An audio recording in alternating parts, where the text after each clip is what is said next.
Zodiac is determined by your date of birth, and if you know that your child can be potentially oppressed in future if it ends up being a Scorpio, the least you can do is not fuck on Valentine's Day. I took one for the team and read the Curse novel so you guys don't have to. Audra Winter and the Age of Scorpius are two terms that I've been avoiding like the plague for the past month. You've got to be sick to read her novel, and this was literally me this weekend because I sat down and read the absolute mess of this novel. If you live under a rock, let me give you a little backstory. In a nutshell, Audra Winter is a 22 years old author who worked on her novel The Age of Scorpius for 10 years and still somehow managed to get typos, bad dialogue, and poor editing, and when people pointed it out with constructive criticism, she threatened to kill herself. I'm not even exaggerating. In one of her recent TikToks, she's literally talking about how people having criticism for her book is causing her to have self-destructive behaviors and how she has been starving herself. Like, it's a mess. Like, ma'am, you need some serious mental help and need to log the fuck off TikTok. If you're a friend or family member of Audra or Audra herself, please don't watch this video as I hated the book and have absolutely nothing good to say about it. I'm breaking this video down in two parts for the amount of shit that I have got to say about it. So this part will cover the first half of the novel and the second part will cover the rest. So without any further ado, let's dive right in. This book follows Reika. I don't really know how to pronounce her name, and she lives in a world segregated in 4 unions based on zodiac signs.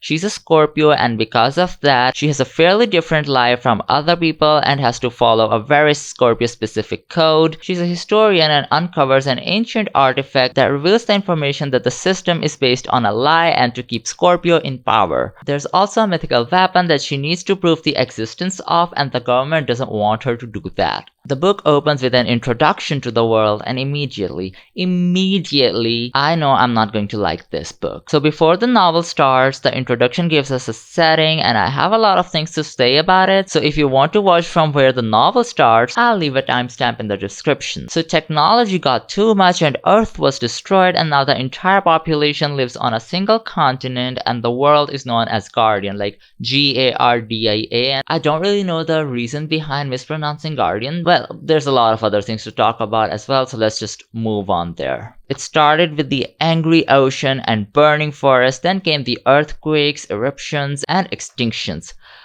This is really funny because oceans only get angry after the earthquakes, not the other way around. In our darkest hours, the cosmos remained unchanged. The sun and moon continued their chase through the sky, and the stars told us tales of those before us. When we couldn't understand our neighbor's language, we spoke the universal language of the stars. The universal language of stars?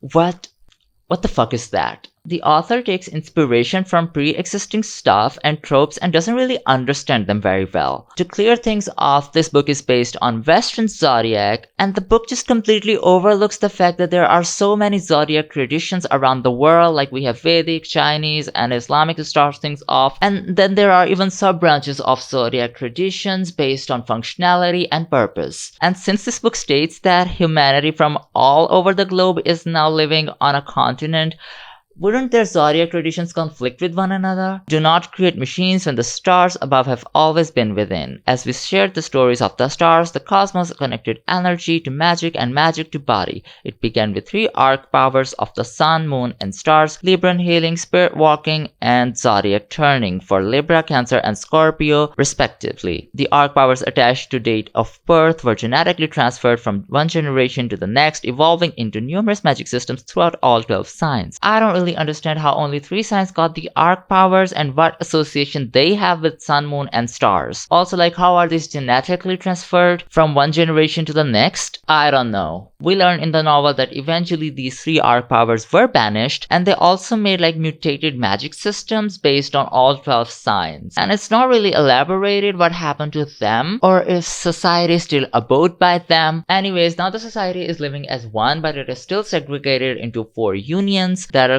conviction for leadership, fire and law, Scorpio, Aries, Libra; assiduous for substance, knowledge and protection, Taurus, Virgo and Capricorn; autarkic for water, healing and travel, Cancer, Pisces and Sagittarius; and societal for light, magic and art, Leo, Aquarius and Gemini. I'm just as confused as you, honestly. I am a little bit of an astrology girly, and I know a few things about this. In Western astrology, there are like two categories. It's either elemental categories like water, earth, air, and fire, and then there are modalities like cardinal, fixed, and mutable signs. And the system in this book goes by neither of those, and we only got like water and fire elements. Earth signs are paired together, so I can make do with them a little bit. But then Gemini and Aquarius are air signs, and they're paired with Leo, which is a fire sign. And water signs like Pisces and Cancer are paired with Sagittarius, which is also a fire sign. And Conviction has an air sign, a fire sign, and a water sign. It's a mess, and clearly Audra doesn't understand how Western astrology works, and she still just implemented this on her world in this book. Meanwhile, there are some random ass things also associated with the signs, like Scorpio has leadership, Capricorn has protection, and Pisces has travel. Like, what even is the criteria for this? Acidus has knowledge, so does that mean that the rest of these unions are illiterate? And the entire societal union has light, magic, and art. Like, does magic exist equally throughout the society, or is it just limited to this one union? And like, if protection goes to Capricorn, who's protecting the rest of them? And I just know autarkic bitches are mad as hell right now for only getting water, healing, and travel, because what the hell? And I don't think it's even relevant in the book considering how the magic system works in the actual novel. And all these 12 things, they don't really define everything that a society needs or does. So we're finally on chapter 1, and it starts with Reka in Conviction Woods. It's a territory of her union, but it's a cursed forest that basically kills you if you enter it, but Reka and her family are immune to this forest for some undisclosed reason. She explores it as an historian. She believes that its history is altered because there's ancient artifacts scattered around the forest, and she's trying to uncover what's up with that. Dear Audra Winter, I'm hypothetically holding both of your hands when I tell you this. There isn't a single country in the entire world that hasn't fabricated their history. And considering how this novel unfolds,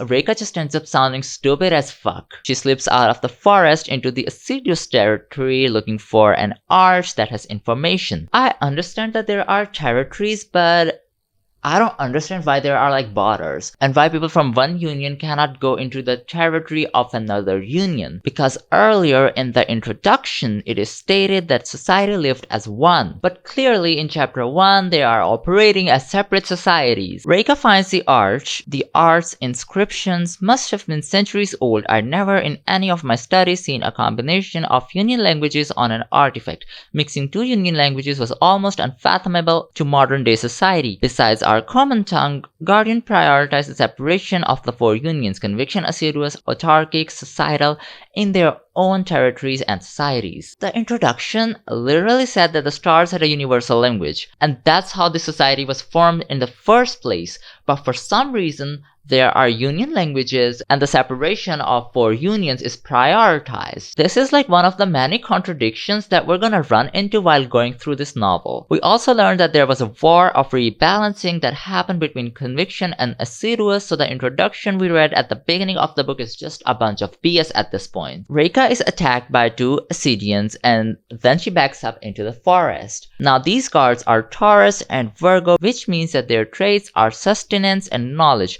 but for some reason they are in border control. One of the guards follow her into the forest, and we get to see how the forest attacks people who are not Reka or her family. And we also learn that Reka is a shapeshifter, but like, if she was a shapeshifter, she would be able to change her appearance, right? But she cannot do that. She can only change the appearance of inanimate objects into other inanimate objects, almost as if there isn't already a word for that. For someone who's writing about a researcher, Audra definitely failed at researching for this book. So Reka goes back to home, and we meet her elder half-sister Avia, who is an Aries and also works as border security.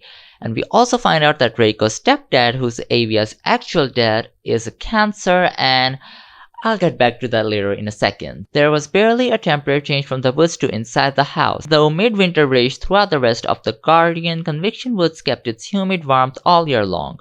Most houses in Guardian had an enchantment cast by ice mages to keep them cool in the summer. We never even needed one. Their house is like inside Conviction Wood because it's like a safe space from the rest of the world, and Here are a few problems with this text. First of all, how can a tropical forest exist in a world that is entirely going through some sort of winter? How is it temperate while the rest of the world is cold? Like a few chapters later, we even get a snowstorm right next to the forest. You know that one student in every class that just cannot grasp the concept of geography? That's Audra Winter. And second of all, what the fuck are ice mages? At first, I didn't bother. As I was writing this review, I realized that this book literally never mentions ice mages ever again. We learn a little bit about the Scorpio code here. The Scorpio code recited itself in my head: never show emotions, never befriend others, and never fall in love. Here it is implied that this is the Scorpio code in its entirety, but later Audra just adds more stuff to it. I don't know why she does that. Do I have a question? Yes, I have a lot of questions. Number 1, how dare you?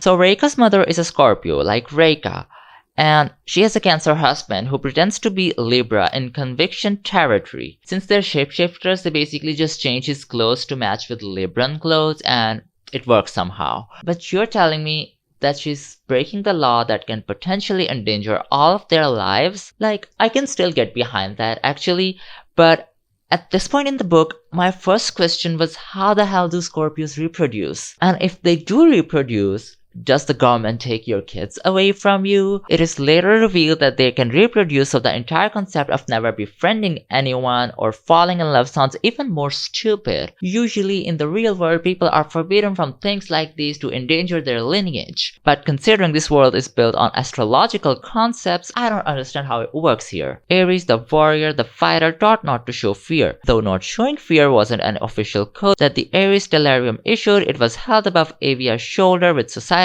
pressure. What I find exceptionally wrong with this text is that in this world, there is no societal pressure for any sign other than Scorpio. And we see two other Aries who are completely different people from Avia. Avia tells Reika that an Aries Arctura visit the border today, and this dude is Atlas Fulbright, who will show up later in the book. We'll get back to him. The only details were in the sections of conviction woods, and even then there were many blank spots where my legs could not reach in a day or two. The other 3/4 of my map had the names of other territories written out: societal, assiduous, and autarkic. Soon I'd be able to detail the big mysterious splotches of untouched paper. Dad had left them blank when I was young, so I could expand the map as I grew older. So her dad gave her the map of conviction wood and left out splotches so she could fill them up as she grew older and explored the forest.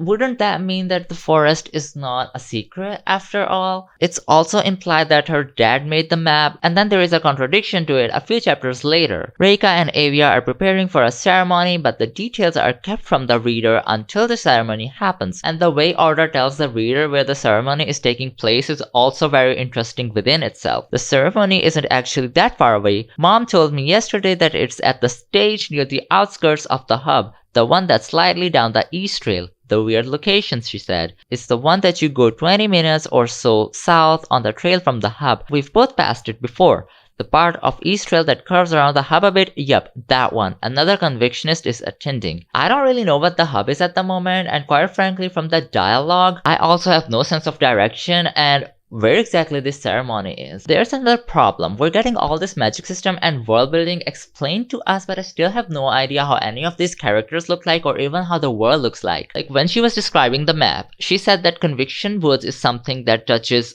parts of all the other territories, but later in the book, when they can conveniently just pass through Conviction Woods, they don't do that. They just take a huge detour to reach their destination. I don't know why that is. Instead of telling you how the world looks like or feels like, Audra gives you directions. Anyways, they go to the ceremony, and other than them, there's also a guy who's a Libra. For being a Libra, he had a surprisingly muscular frame and intimidating height. Though gentled by the white suit complementing his brunette hair and bright amber eyes, I could have sworn his gaze caught a golden hue. What does it mean that it was surprising that a Libra has a muscular frame? Secondly, the golden hue that she notices around his eyes is because he's a Libran healer, which is forbidden magic. But the thing is, when it is revealed, we also get to know that this magic is only activated that he feels an emotional bond or if someone really needs help. And at the ceremony, none of those conditions are at play.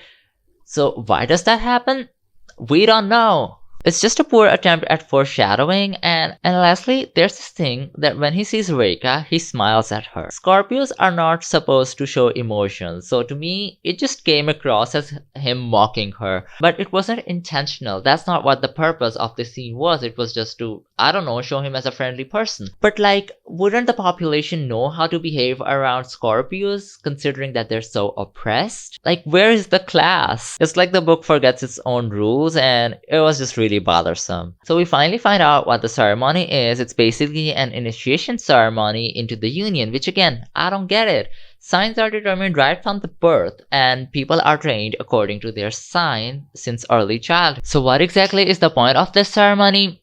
I don't know. We also get more info on mom and dad's relationship. Dad was not supposed to be anywhere near Conviction Woods. In fact, Dad living in Conviction territory as an Autarian was equally as dangerous as me breaking the code. Though he mostly used the house in the woods as his safe haven from the law, he traveled in between Autarian and Conviction territory to support us using his skills as a water mage with the Autarian Stellarium. Mom and Dad's relationship directly broke the union law, a law consistent across all unions to only marry within your union, said to keep the order within Guardian and maintain responsibility between the signs and their contribution to the functioning of the world. Earlier, it says that Scorpios are forbidden to have emotional attachment, but here it says that it would be okay for mom to marry dad if he was from Conviction and vice versa. And this is not what the author meant to write, it's just how it came across as. Later she elaborates in a different chapter how Scorpios get laid, and it's weird as fuck. So during the ceremony, a government official asks their names, occupations, what kind of magic they possess, and where they live.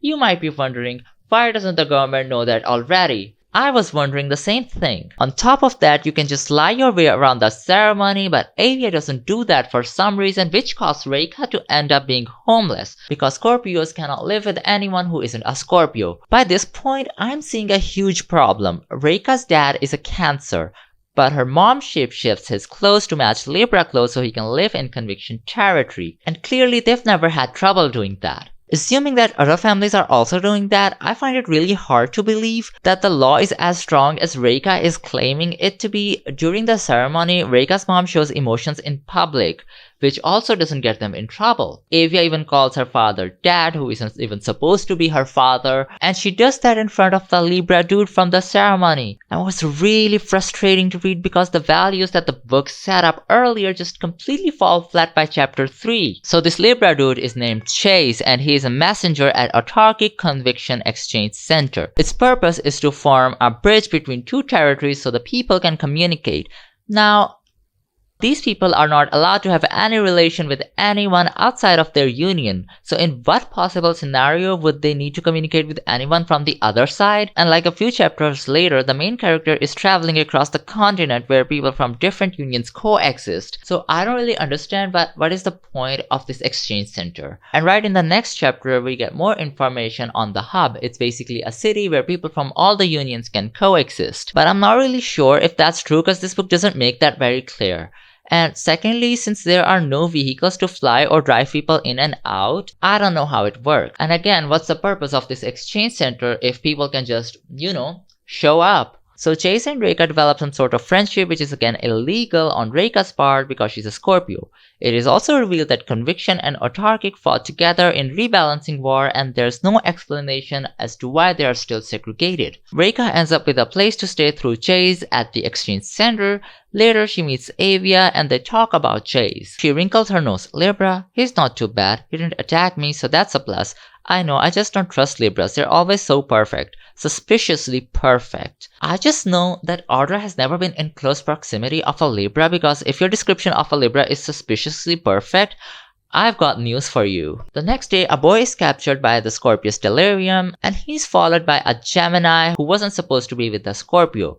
It is revealed that they were lovers. Again, for the moment of lying people get away with, I don't know how Scorpios just don't lie their way around. Also, why aren't they using their shape-shifting abilities to change their clothes to appropriate colors as their lovers? So the Scorpio boy knows who's Reika and he's getting dragged away, and instead of saying anything to his PF, he turns to Reika and thanks her for some reason because she wasn't even doing anything. I swear to God, this book has the most random shit going on. Because who the fuck is that? Does Reika know him? Apparently no. Is it explained? Also no. And like we have no idea why he said thanks to her, even though she didn't do anything. However, this lays the groundwork that Reika has suffered through memory loss. The next day, Reika wakes up thinking about that boy knowing her name. The entire thing with the Scorpio Stellarium is very confusing because I don't know if Scorpio are like the highest people in the government or if they're like an oppressed group of people. I distracted myself by observing a post in front of a Stellarium building. The board listed all 12 signs in order of power: Scorpio, Aries, Libra, Cancer, Gemini, Aquarius, Pisces, Virgo, Taurus, Leo, Capricorn, then Sagittarius. Scorpio and Aries had resigned their Arcturus status over Guardian for as long as I had lived. There was this one Stellarium woman at the ceremony and she's low-key stalking Reika, and it makes her a bit self-conscious. This book says at this point that Scorpios are allowed to talk to other signs but cannot make friendship, which is again weird, and it's really unclear how these rules are really defined. And right here, even the book becomes a little bit self-aware of its own stupidity. I was allowed to meet and talk to other signs, just not befriend them, whatever the hell that was supposed to mean. The code was vague enough so the Scorpio Stellarium could manipulate it to their will. I get that it's supposed to be that, oh, it's just a flawed system,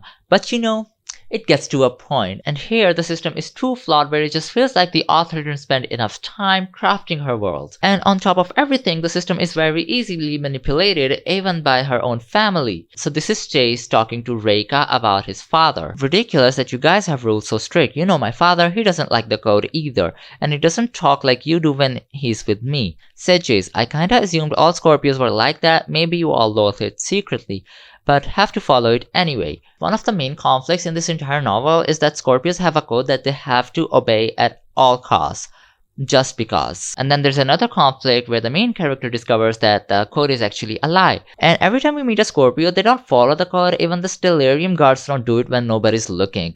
The worst thing is that it's punishable by death, and Chase just snitched on his dad for some reason to a complete stranger. At this point, I thought that Chase was gonna be the love interest, and boy, was I wrong. As I talked about earlier how Reika's family also doesn't affirm to the code in public, Chase says, I saw you smile at the ceremony. I can tell you love your sister too. I'm not stupid. You've given me more than enough context clues. She's not cautious at all. Why is she giving out context clues again? And what this stupid hoe does is tell Chase that she doesn't believe in the code. Ma'am, why would you do that? The code enforces Scorpio place to power. It's a holy law initially enacted during the War of the Rebalancing to obey the will of the gods. If that reason remains true today, I do not see it observed. I stepped over a fallen pine. Are you educated on the noble history of Scorpio code? Something to do with war, holy instructions, and obeying the code. That is correct. As a historian, it is my duty to report a truthful history of Guardian. I have tirelessly studied dozens of scrolls and texts regarding our great Scorpio history, and as of recently, I have begun to doubt the legitimacy of the code's establishment. And for some reason, this is supposed to build their trust, but all I'm getting is stupid bitch energy. What Reika does next is take him to the Arch, and I don't know why, but the border patrols are not around, and they will not be for at least the first 20 chapters. So the Arch has like 2 ancient languages, and Chase is able to read one of those languages and tells Reika that he doesn't really know why. It is later revealed that he can read it because it's a Libran healing thing. Just because. I swear to God that this book wants to do so many things and doesn't really want to do the work to make those things sound remotely believable. Like, I totally get what people mean when they say that this just feels like a first draft. Most of the things in this novel are explained as a just because. And remember how Reika basically spilled her entire secret to him a while ago, and he still kept him being a Libran healer from her. This is like a laughably bad character. Okay, so Chase reads the text on the Arch and it activates some sort of magic in the Arch, and then Reika reveals to him that they're in forbidden territory. Like, what kind of border security do these people have? You're telling me that these people don't even have proper borders and they have strict laws that the government expect the people to follow? Like, I'm surprised that this government has stayed in power for so long where people can do whatever the fuck they want right under their noses. Anyways, they go back and Chase tells her that he saw this type of writing on 6th floor of the exchange center, and it's only yesterday that he went to the 6th floor for the first time. This was one of those earliest signs for me where I realized that this book was not going to have a single redeeming quality. Conviction Woods hadn't lost its magic, and neither had the arches attached to its ancient ties. I get that the government can't just obliterate an entire forest, but like, why are they keeping these arches around when it goes against the very values of their system? Hardly anyone ever gets in trouble, and every time someone gets in trouble with the government, it's when they weren't clever enough to work their way around it. Chase gets his friend Robin at the center to give him the key to the 6th floor, and they go there, and then they are attacked by Scorpio Stellarium.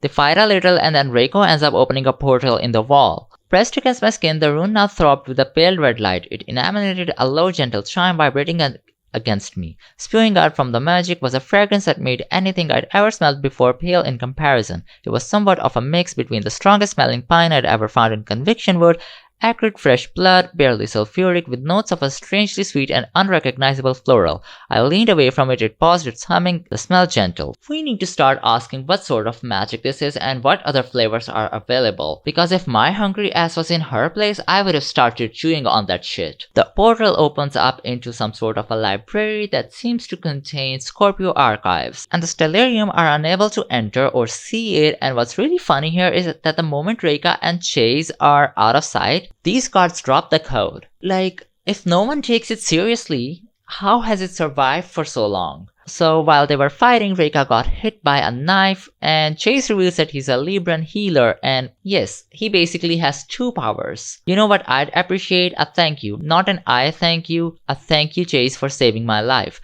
I didn't have to defend you out there, I could have left you to die, he spat. Also, your formal speech is bullshit and I cannot stand another minute of it. It stops now, Reika. 1. Not following the code is literally a death sentence. And 2, Reika has not been following the code since like the moment she met him. Like, what the fuck is he even on about? They go through the Scorpio archives in the room and they find some text that says that their religion is basically a bunch of bullshit just so a guy named Blaine, whoever the fuck that is, could get around becoming immortal. And then the guy who wrote the text is called Silas Merrick, who is the son of the dude who got punished by gods with immortality. I don't even know what the fuck I'm talking about at this point. They get another note that is addressed to them and just says you're welcome, and they both realize that someone set this all up for them. Reika and him going to the arch and then going to the 6th floor and all of this. It was a setup. Oh my god. This is so stupid. Like, where do I even begin? This is another example of things happening just because. For some reason, they stay at the center for the night, and this one thing just pissed me off so much. Like, you were caught breaking the law, and the Scorpio Stellarium are probably looking for you as of right now, and you decide to stay at the scene of crime?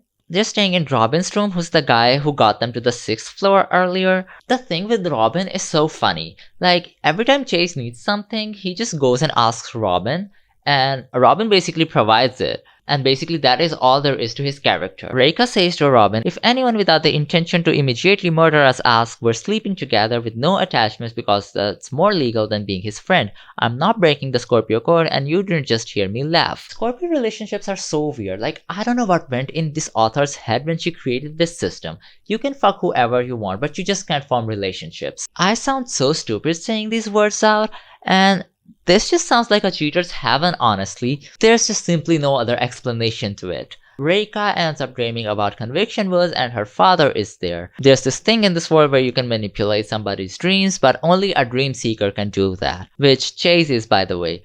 Up until this point, we only knew that Reika's father is a water mage. This can't be real. You're a water mage. I shook my head to clear my mind. Not a dream seeker. It's okay, Reika. I'm both a water mage and dream seeker. He urgently reassured me. He did sound like himself. I don't have time right now to explain more. He doesn't really explain it later as well, and we never really find out how the hell he has 2 powers. This is something that could have been established earlier, so this delivery could feel a little bit natural, but here it just sounds like plot convenience to me. She tells him that the code is a lie and his immediate answer is, I believe you. Like, the book takes the code so unseriously and like genuinely no one gives a flying fuck about it most of the time. Her dad tells her that Avia will meet her tomorrow at Conviction Woods and the next day she tells Chase about it. My dad just visited my dreams, I said, my voice hoarse. I didn't know he was a dream seeker. He said he could sense my fear and that he was sending Avia to the East Rail so we could get out of the hub. That's lovely. No? Sarcasm. He stood up and walked to the bathroom.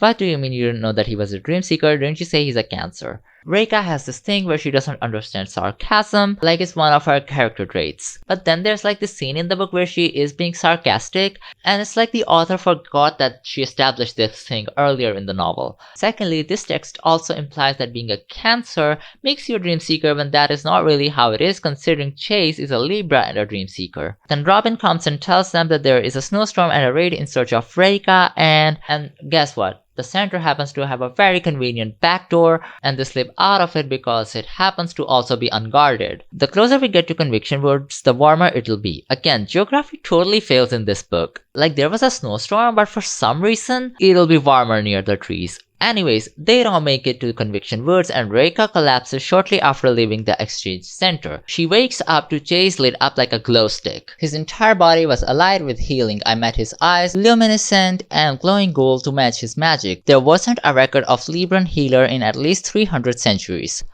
First of all, there seems to be a record of literally everything in this world, while the entire point of this book is that the recorded history is wrong. And wouldn't his existence imply that he isn't the first one in 300 years? Are we slow? Are we dense on purpose? Someone takes them in who turns out to be Atlas Fulbright, who is the Ares Arctura, which is like a leader, and immediately I hate his entire existence. Call me Atlas, nice to meet you. Chase Shuker, Chase Martin, thanks, but I already knew your name. Atlas sat down in the chair at his desk and nodded at me. Reika, relax. I can only try to fathom how overwhelmed you must be. Chase and I instantly look at each other. I'm sorry? Chase said quietly. When I returned his surprise with a blank stare, I couldn't break the code in front of an Arctura. Why do you know our names?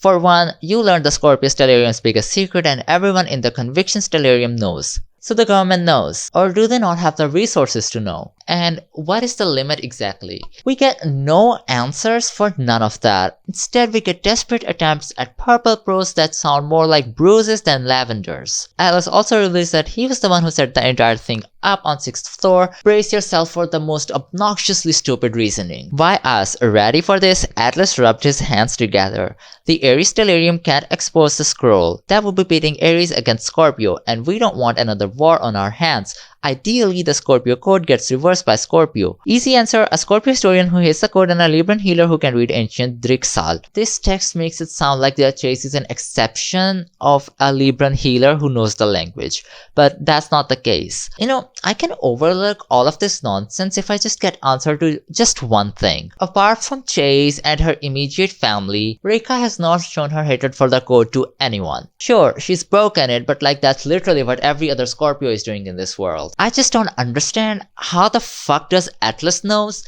that she hates this code. And secondly, I don't really understand how a war will break out if someone reveals that the code is a lie. Like, if it's a method of oppression, you're telling me that 11 signs cannot come together and call the bullshit out? Also, like the previous war was all about balancing. I don't understand how following the Scorpio code creates any balance. None of this important shit is ever addressed in this book. Why should we believe you that you're not just going to turn us in? Chase asked hesitantly. Because I despise Verena and the Scorpius Stellarium just as much as you do. I have my reasons. This is such a good example of underdeveloped writing. Whenever a situation in this book raises any questions, the author just sidelines them. So Atlas basically knows everything that we as a reader know at this point, and he gives them a room to stay for the night. We also learned that there are 6 people with Zodiac turning, which is like one of the arc powers, like Chase has one. I'm sure Rika has it because this book is so damn predictable, but it's not yet revealed. The next day, Atlas tells them that they need to go to Reika, spelled R-A-Y-K-A. They need to go find the secret weapon and reveal it, and for some reason that will reverse the Scorpio code. Like sure, even for a moment, we believe that other signs cannot come in the way. If the Arcturas knew about these things, why did no one ever like do the job and feed this information to a Scorpio up until now? Like, you're telling me that you waited 300 years and the person you end up deciding to fulfill this task is someone like Reika?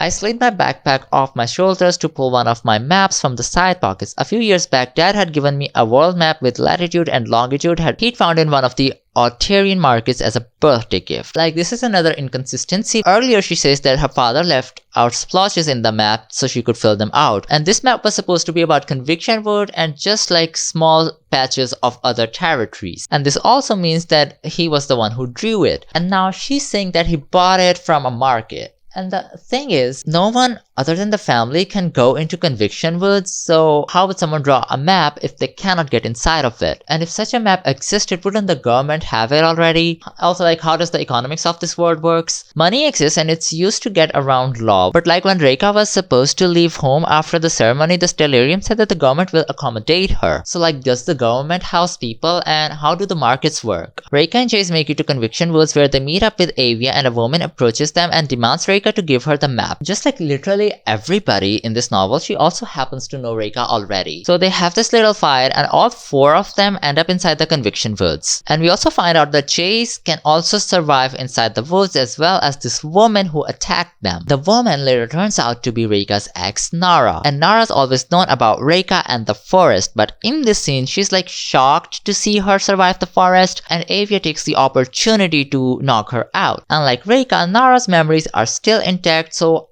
I don't know why she was surprised to see her survive the woods. Anyways, they think that they should kill her, but then for some reason they decide to not kill her. Scorpius Stellarium emblem, but check this out. She's not a Scorpio, Avia said, examining the unconscious girl's attire. Chase and I snapped our attention over to her. She's got the Pisces Aries glyph, she's a cusp. Chosen conviction is the Scorpius Stellarium must have hired her. Avia made a motion towards Chase for the blade he'd drawn. Give it to me, I'll take care of this. Absolutely not. Chase took a step back. I'm not going to help you killing her. If she's Pisces Aries, she's being taken advantage of by the Scorpius Stellarium. She might try to kill us again. Avia continued, and if she's one of their assassins, she made the choice to make money from Scorpio. Like, the concept of money is so weird in this book. It's always shown as something of an extra commodity that can be taken advantage of, but it isn't strictly necessary to survive this world. Like, I don't even think Reika's mom and dad even have jobs, and all the jobs that people have in this world are related to the government, so it's really confusing. Instead of killing Nara, Chase helps her with the wounds because the most appropriate action to do after knocking out an assassin who's out to hunt you is to provide them with some comfort. They leave her unconscious in the woods and go to Chase's dad's home, which is also in Conviction Woods. His muscles were starting to make sense as he periodically moved heavily rotting trunks or bent branches to allow us through the backcountry. The concept of forming this entire sentence, the concept of trying to make sense of a man's muscles, the concept of someone moving periodically on a very unpleasant ground. Audra, honey, blink twice if you need help. I kept my emotions still even after Chase insisted that his father rarely obeyed the Scorpio code in the woods. Huh? Do I even need to comment on how stupid this sounds? Reika, the girl who doesn't obey the Scorpio code, obeying it in front of somebody who also doesn't obey the code?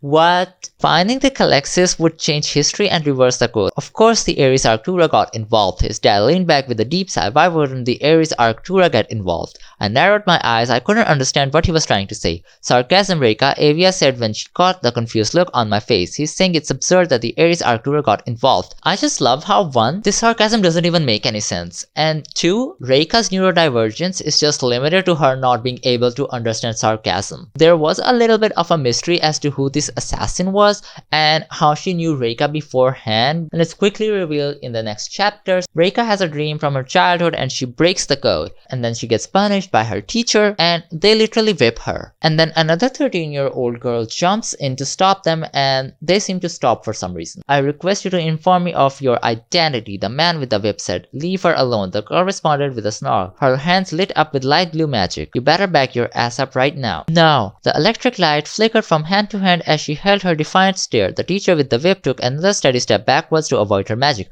Are you intimidated by a 13-year-old girl? Conceal your emotions. And this turns out to be Nara, who is now trying to assassinate Reika. Do they bring you to the South Wing when they're done with your punishments? Yes, to the Scorpio healer. I don't know what kind of healer they're talking about here, but if it's magic, it's again confusing how a Scorpio is a healer because so far Scorpios have only been shapeshifters. Also regarding how they physically torture children, I have something to say about that. Zodiac is determined by your date of birth, and if you know that your child can be potentially oppressed in future if it ends up being a Scorpio, the least you can do is not fuck on Valentine's Day. Like, it's such an avoidable scenario that for some reason no one's ever thought about cheating. And mind you, later it is also revealed that abortion is a thing in this world, so why don't people just go for peaceful signs? Like, this is so stupid. Anyways, the dream ends and there's a new form of magic dancing on Reika's fingers, and to make long story short, yes, it eventually ends up being Zodiac turning. So this weapon is on the border of assiduous and autarkic, and they need to go through Lyra, that's the main city of Societal. Isn't Conviction Woods attached to all of those territories? And my question is, how? In the following weeks, we traveled by foot around the hub, careful to avoid border patrols. On the neutral road meant for foot and horse traffic, the trading route to Lyra moved through the middle of Societal's expansive territory. Oh my god.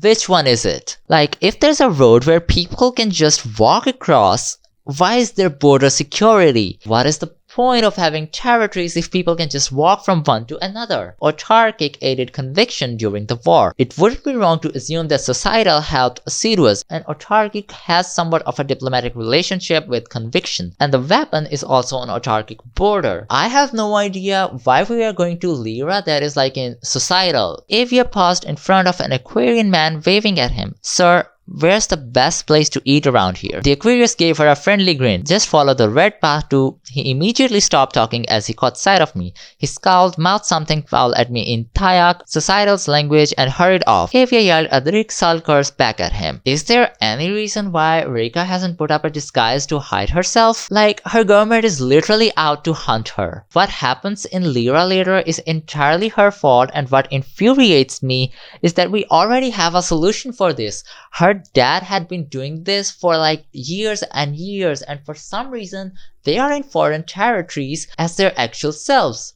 Why? Societal is like a fairly optimistic union, and it's so funny that they draw their line at Scorpio bitches for literally no reason. No one is treated the same way as Scorpios, and for some reason everybody hates them. A random girl forces Chase aside and Reka and Avia follow her. She's Kaya and she's a Cancer. Between the three of you, Libra was the least likely to retaliate against me, and I was right. Listen, the Scorpio stellarium has been everywhere in the city for days, waiting to ambush you. She checked the lock of the door again before meeting my eyes. Societal's angry that the Scorpius stellarium infiltrated their space, and in my opinion reasonably so. The thing with all these stellariums is that they don't want conflict. This is like one of the main reasons why the higher ups have not revealed that the Scorpio code is bullshit. But for some reason, Scorpio Stellarium is out here terrorizing other unions and no one can do anything about it. Secondly, again, how the hell did they know that Reka would be in Lyra days before she even got here? It's like 5 people in total who know about her whereabouts. My Scorpio brother told me about how you protected him from the Stellarium a year ago. She explained. Yet it made no sense to me. I'd never protected another Scorpio as far as I knew. It would have been a straight track to getting beat up by an official. I will say I wasn't expecting to find you so easily casually strolling around Lyra. So the Scorpio guy who had a Gemini boyfriend back in the hub was Kaya's brother. She tells her a year ago Reka saved him with the help of Nara. This happened a year ago and Reka doesn't have any recollection of it. Also, Reka literally thinks in her head that she has never saved another Scorpio. Nara and Reka used to wear masks, but somehow still everybody knows about their identities. But how did the Stellarium forgot? No idea. Also, this entire thing just exists to progress the story forward, so killing your gays in the good 2025? Like seriously? Kaya, this new girl, her mother is a Libra leader. My mother, Kaya, continued raising her chin, is Rhea Moku, the Libra leader. I didn't think she'd tell me where Reka was. It would be a breach of confidentiality if she even knew of Reka's existence. She upholds the law, and if she's found breaking it, she's kicked out of the Stellarium. Not only did she immediately tell me you were traveling around Lyra, but that you knew something about the code, something that was taking you north. Considering all of the leaders are behind Reiko, I don't get why they have to do this so mysteriously. There are literally no stakes in this novel. Aries people are with her, Libra people are with her, even Scorpio people who are not in the Stellarium are with her. I'm just absolutely failing to understand why this entire fiasco even exists. Also, they just decided to go the extra mile through Lyra for protection, so it makes no sense how Kaya and the Stellarium are already there. It is stated that Atlas, the Aries Arctura, told the Libra leader of Reiko's location in Lyra when the Aries Arctura didn't know it at all. Lyra was just like an extra step that they took to avoid the Stellarium, and this was planned in Conviction Woods. What do you know about the code that Verena is trying to hide? It's a long story. We have the scroll that we found in the archive claiming the Calexis to be real, and the code is a lie. We're going into the Nyx Mountains for the Calexis. Not so long story perhaps. This is like one of the quickest contradictions that exists in the book. Right in the beginning of chapter 12, Reiko and Chase are leaving the building, but he abruptly stops her way cause 2 gods are patrolling the streets. With a body twice my size, his focus was on shielding me. If someone glanced in, they'd see him and not me. It was an act of instinctual protection, but I didn't like it, not from a man. I pushed his arm away and backed up, and then he apologizes and she says, "It's fine, you saved us from a potentially deadly encounter. I get it. I don't want you to interpret it in the wrong way." The guilt remained written all over his face. "I'm sorry, I have to make this clear. I don't have feelings for you, but genuinely appreciate you as a friend. I feel the same way. I figured that was assumed." I pressed out slowly. "I didn't think you were into me. I never got that impression, yeah, but I just wanted to speak it out loud. His tense shoulder eased as he relaxed. I don't want you or anyone else to interpret our intentions in the wrong way. Trust me when I say this, Chase, it's mutual. Like, I know that Chase and Reiko don't really have a relationship in this book, but for some reason, they're feeling the need to address this non-existent elephant in the room. And Reika doesn't even like guys. I'm wondering if it's one of those contradictions where the author hadn't yet decided if Reika was going to be queer or not. So they're staying at an inn that Kaya pays for. I still don't know how the money works in this world. Why is there an inn when people are bound to their territories? And there was literally an exchange center where people stay if they need to meet someone. It makes zero sense for the world to have an inn. Kaya's brother was a dream walker, which confirms that powers are not provided by science and it just happens at a random. So I'm wondering, how does this power system that was established earlier in the book works? Reika, you are smart. I hope you know that with everything you figured out so far with reversing the code. We've been repeatedly told at this point that nobody really believes in the code and that it's a lie.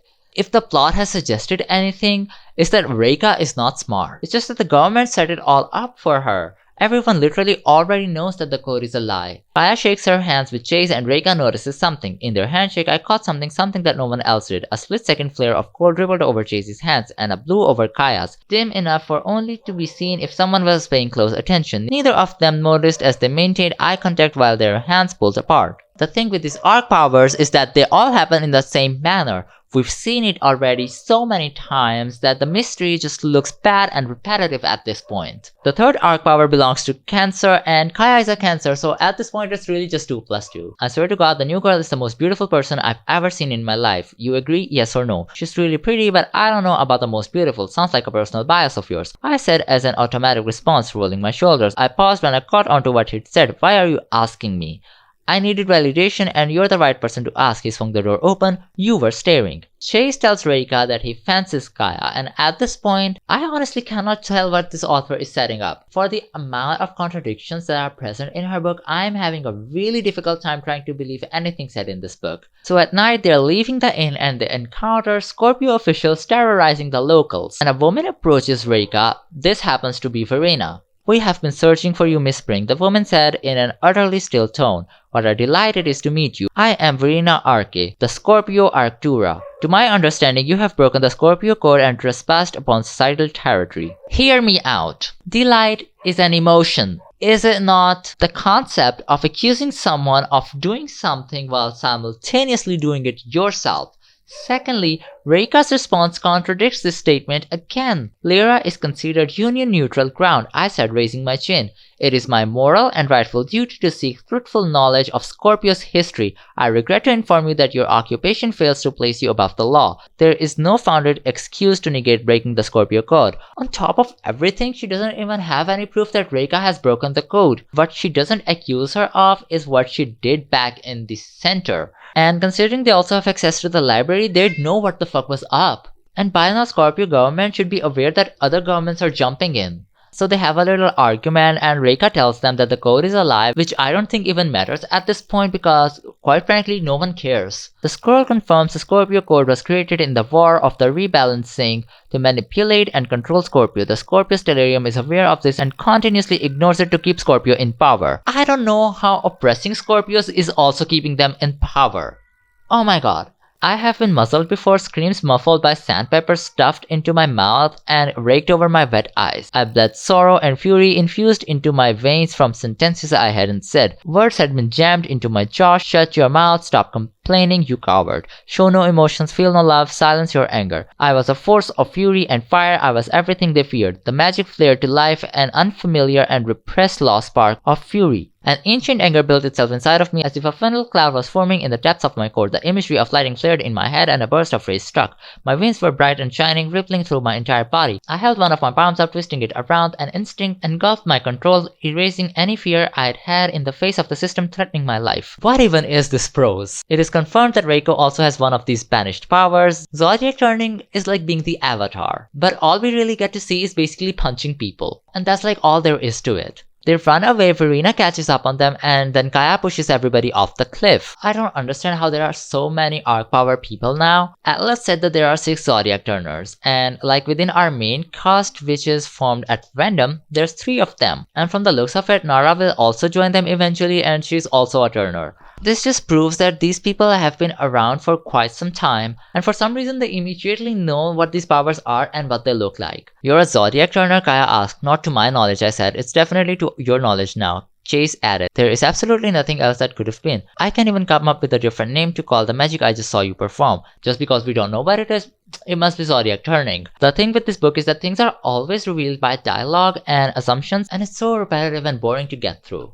Avia and Kaya were far enough to not hear it if I took a quiet jab, so I leaned closer to him. Maybe I'd call it dream seeking. So this lady, who wasn't capable of understanding sarcasm a few chapters ago, is now making sarcastic jokes. Okay, sure, whatever. Considering there are 3 arc powers, I don't understand how Scorpius are subjugated to oppression. They also base it like these magical powers are hereditary when it was established that they come from zodiac signs and differ from person to person. So they try to assume what power Reika has, and I mean, you do have a missing biological father. Maybe this is related to that. Just to be clear, Mom's never mentioned anything about your dad. Even just to you? No, she wouldn't talk to me for days every time I ask, but that's probably the closest hint to figuring out why my zodiac turning came from, because we know it's not Mom. Atlas did say that there were 6 known zodiac turners. He said 6 at least, Jace added. He was talking like there were more than we knew about. "Oh, you're right," Avia said. We'd explained to Avia everything Atlas had told us. "You're saying that a zodiac turner could have assaulted Mom? Like, this is an insane theory. But it's probably how it is because this is exactly how the author reveals information to the reader. Most of the story is based on assumptions that happen to be 100% correct later on in the novel." Chase threw out his arm to stop me from walking forward. He looked up at a taller sailboat, narrowing his eyes. Whatever he was seeing was far out of my line of vision.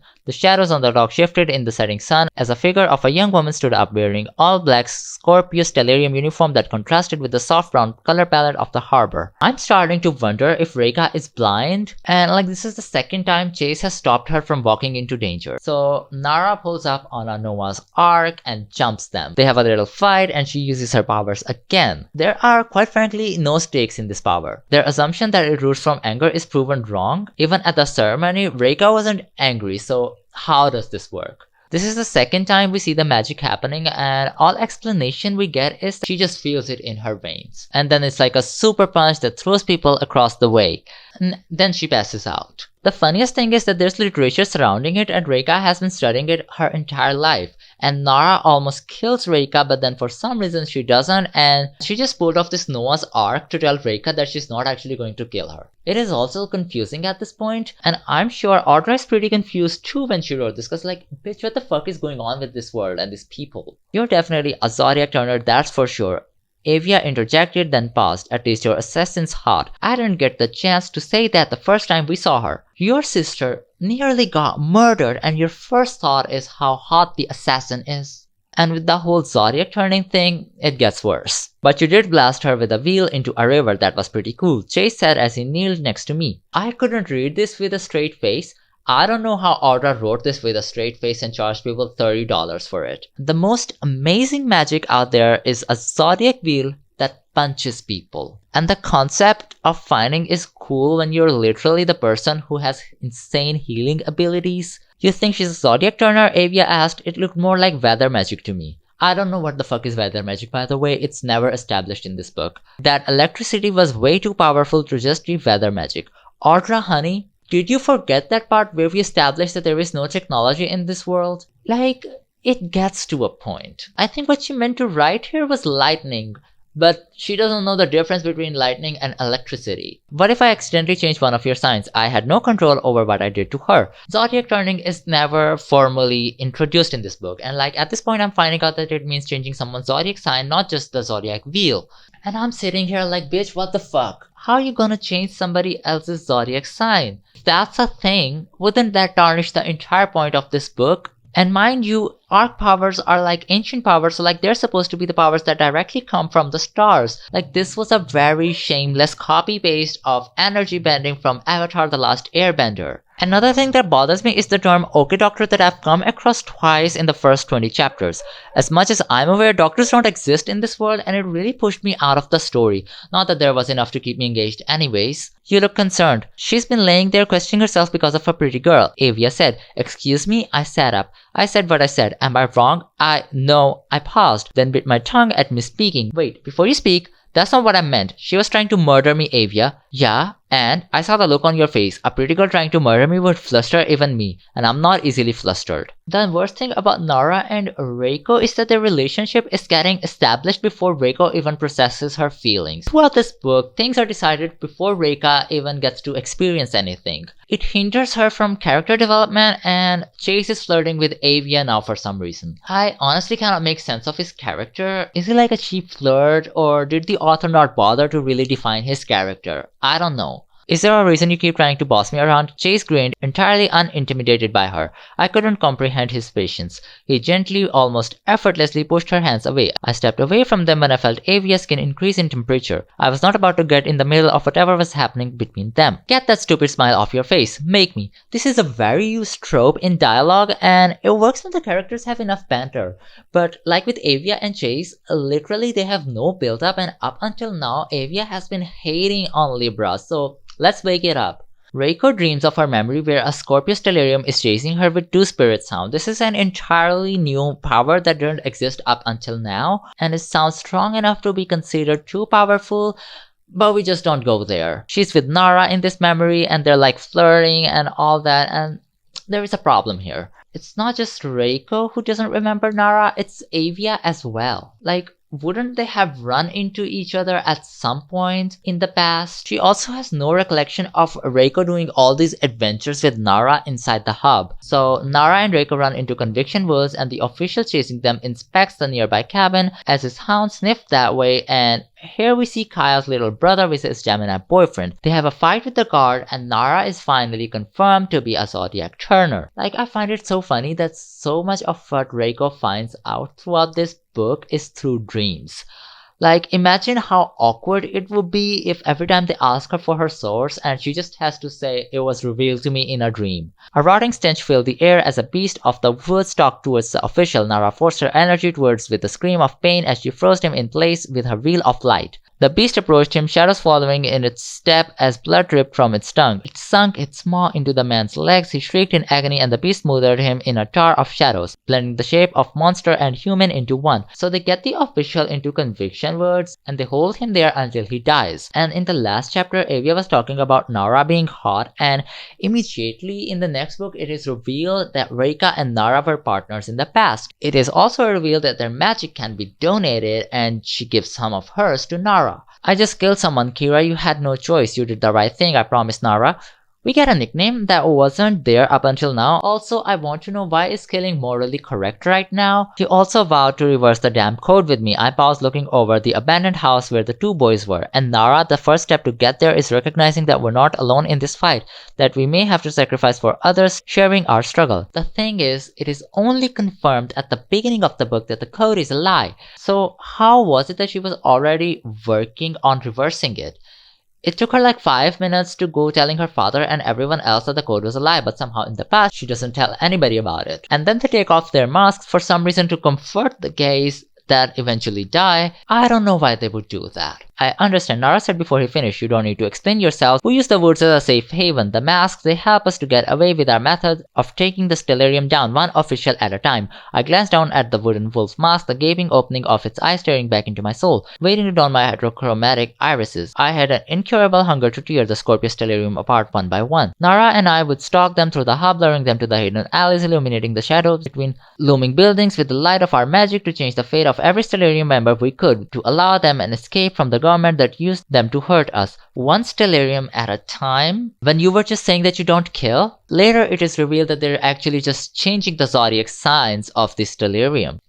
Are you people okay? So Nara and Reiko had been using turning to hunt stellariums, and it certainly made no noise back then, and no one noticed it all because in present day, zodiac turning is still unheard of.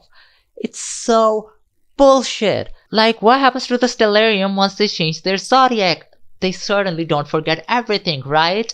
Like, what do they even do with them? I'm calling it bullshit because it literally would not work. They'd have to kill them as it is implied in chapter 16, but later, Audra backtracks and says that they're not killing them one at a time.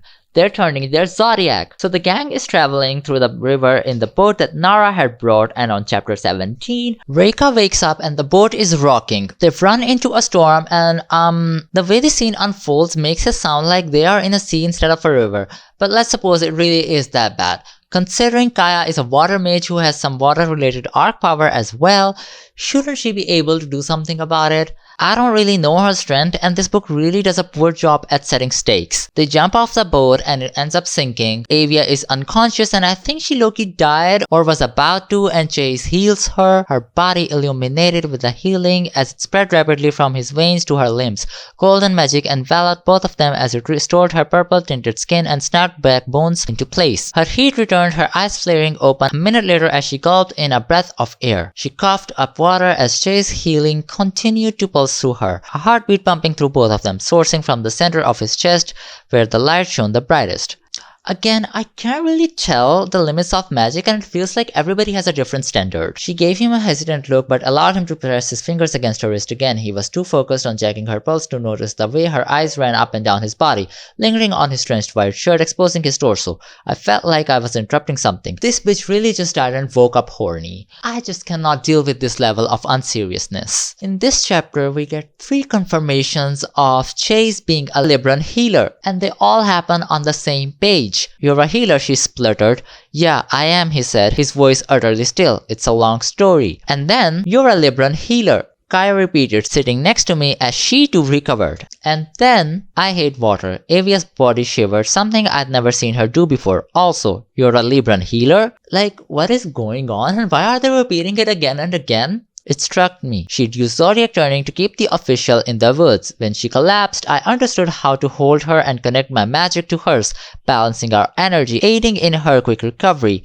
Back then, I'd known I was a Zodiac turner and I'd forgotten. Nara and I had some sort of strategy with the officials in the hub, changing their size to reduce the numbers of the scorpius delirium. Hello? Are you hearing yourself? Just in last chapter, it was implied that they killed the Stellarium, but it was very vague, I get that, and this clarification just makes it worse. As I mentioned earlier, what happens when they change the signs of the Stellarium? Do they not go back and report it?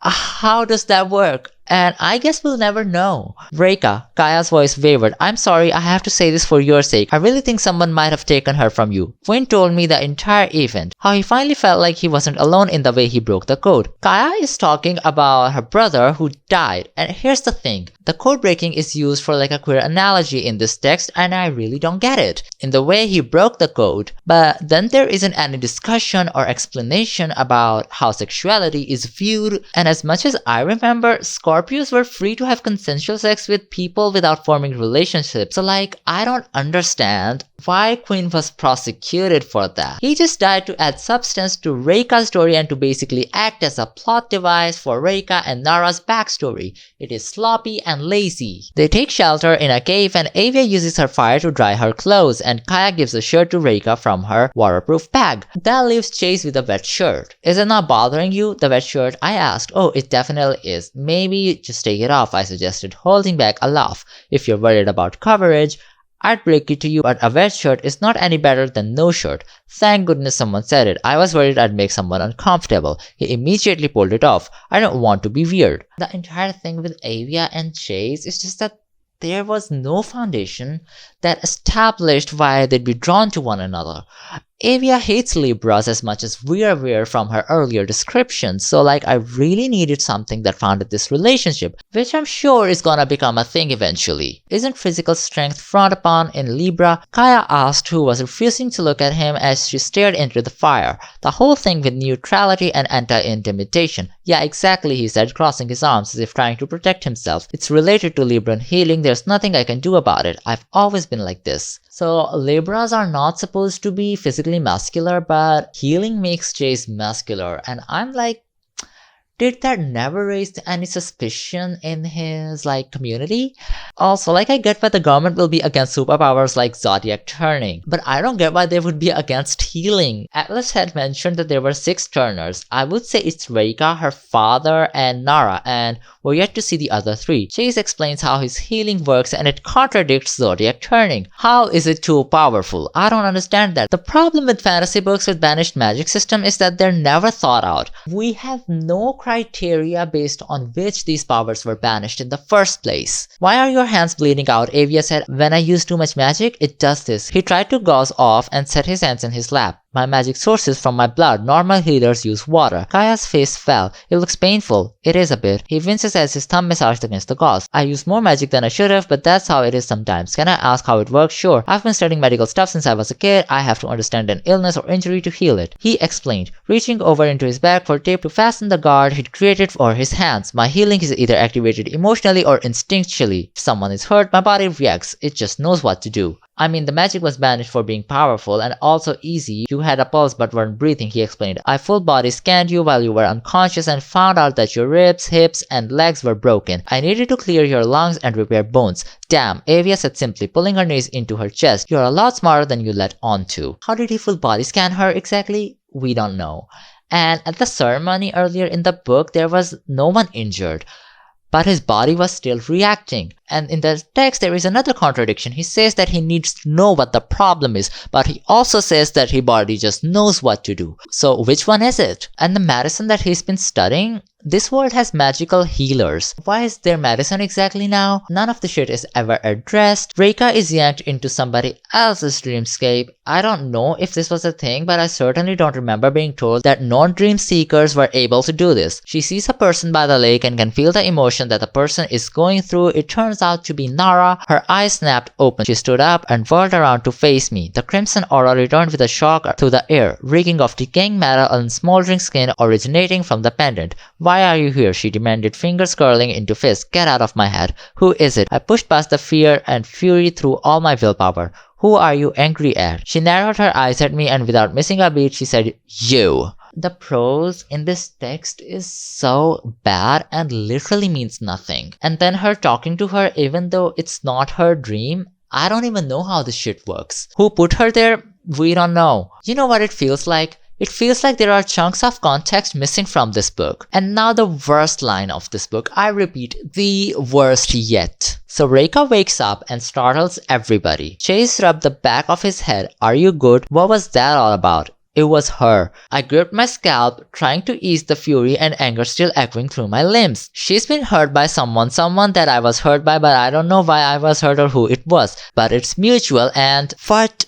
But I'm so thankful that Audra stopped that sentence right there, because what even does that mean? It's so stupid. Anyway, she tells Chase again what we already know about Nara and Reika and their relationship. They find another arch and they decide to go into it because why the fuck not? Because we clearly do not have to go find another weapon which is more important to the story. But I don't know what happened to that. I don't know why they need to explore a random arch when we already have a task at hand. And mind you, there's a bunch of officials and an assassin behind her. So Avia is acting like a candle in this arch. Time would only tell how long Avia could keep her magic strong until she exhausted herself, and we'd have to stop. Her tiny candle flame can exhaust her, and they have basically no estimate time for how long it'll work. It's like some powers are more powerful than others. These routes are special. My brain was itching with the history of the tunnels. During the War of the Rebalancing, the Autarians carved escape routes for Zodiac Turners and Libran healers in the mountains from pro-existing cave entries. Syrians discovered them and executed those traveling. The War of Rebalancing happened between Conviction and Assyrians, and right now Conviction is against these arc powers, and Autarians aided Conviction during the war. So why did Autarians help healers and turners? And are the Cancer arc people not dangerous or something? Because we have read nothing about that in this book. Matthias was a guy who went on a mission from God of the Sun to take immortality from Guardian and transfer it to Calexis. I interrupted her. I thought Matthias was supposed to be a Libran healer, Chase asked. Union law? He was. That's why they say that he became immortal as a punishment for breaking balance by marrying his wife. So he became immortal alongside the Calexis being created, and he later transferred his immortality to his son Silas, who is the author of the scroll we have. earlier it was established that Matthias was punished by immortality because he transferred immortality into Calexis.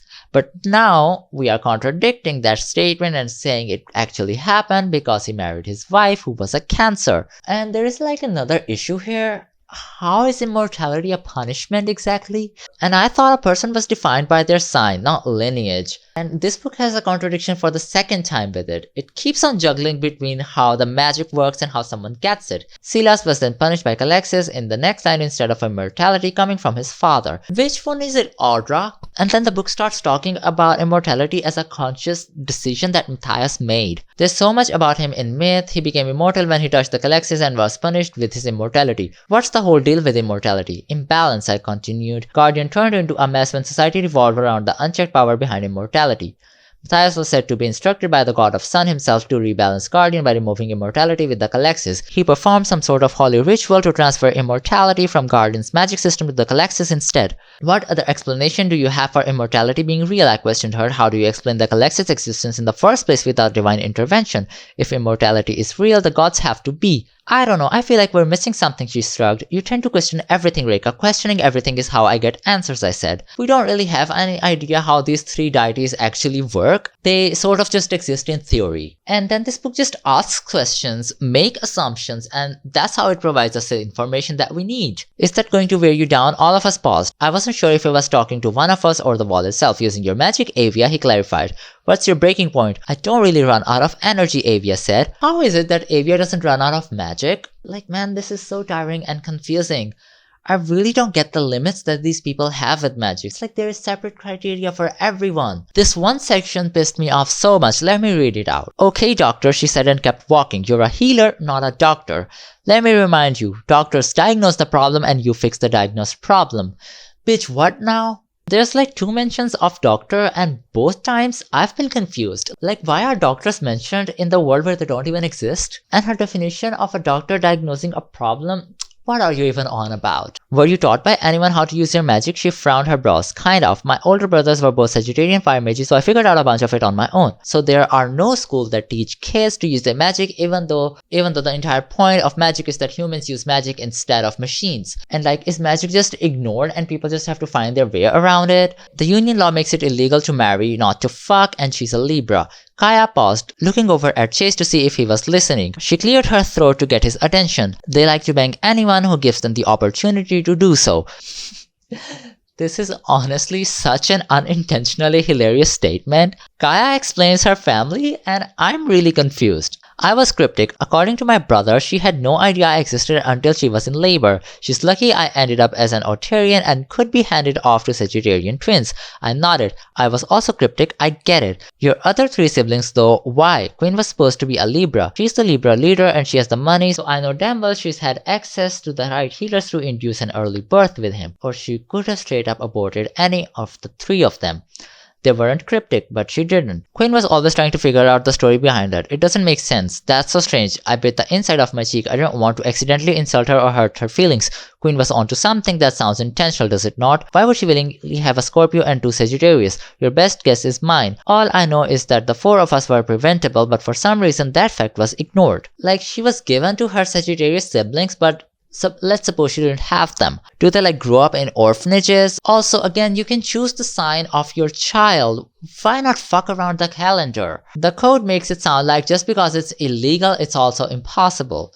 Everything I'm doing here is illegal. I'm 1 tenet away from breaking the entire Scorpio code. Sounds like an accomplishment if you ask me. My sister flashed me a soft smile. But I guess you've never had any kind of romantic feelings toward anyone as far as I know. Avia talks about love as if Reiko is incapable of falling in love. One thing I found, Reika, love is encouraged among Aries. We don't fear heartbreak, we don't fear others. Avia continued when I didn't respond. I let her continue chattering away. I was used to this one-sided conversation with her. You know, I've fallen in love before. It's kind of fun and it hurts when it fails, but it's nothing to fear. The Aries guy I was in a relationship with last year, the one who shattered my heart, he was so pretty. Sometimes I still miss him. And this is where Reika finally comes out, like officially. Okay, Rekha, I can't think of a single time you've agreed with me about a man being attractive. I don't trust your word. Probably because I'm not attracted to them. What? Avia's face lit up with surprise. That was the first time you've admitted that so confidently. I shrugged. I have my reasons. Reasons related to the way you keep staring at someone who wants to kill you. I don't think she actually wants to kill me, I corrected her. The thing about Nara that I don't understand is as if she's like brainwashed to work for the Scorpius Stellarium, as implied earlier, or if she's just like mad at Reika. And like, there's literally no point for Reika to feel like Nara doesn't want to kill her. Like just last chapter, Avia was making jokes about how hot Nara is, and now there's like 180 twist where Avia is all cautious. This book is literally giving me a headache, and I think if I talk about this book for like literally 5 more minutes, I will lose my mind. I'm going to end the first part of the video here because I literally physically cannot carry on. There will be a second part of this video at some point in future as I make my way through the rest of this book, so stay tuned to see how it goes for me, and I'll see you in my next video, and until then, goodbye!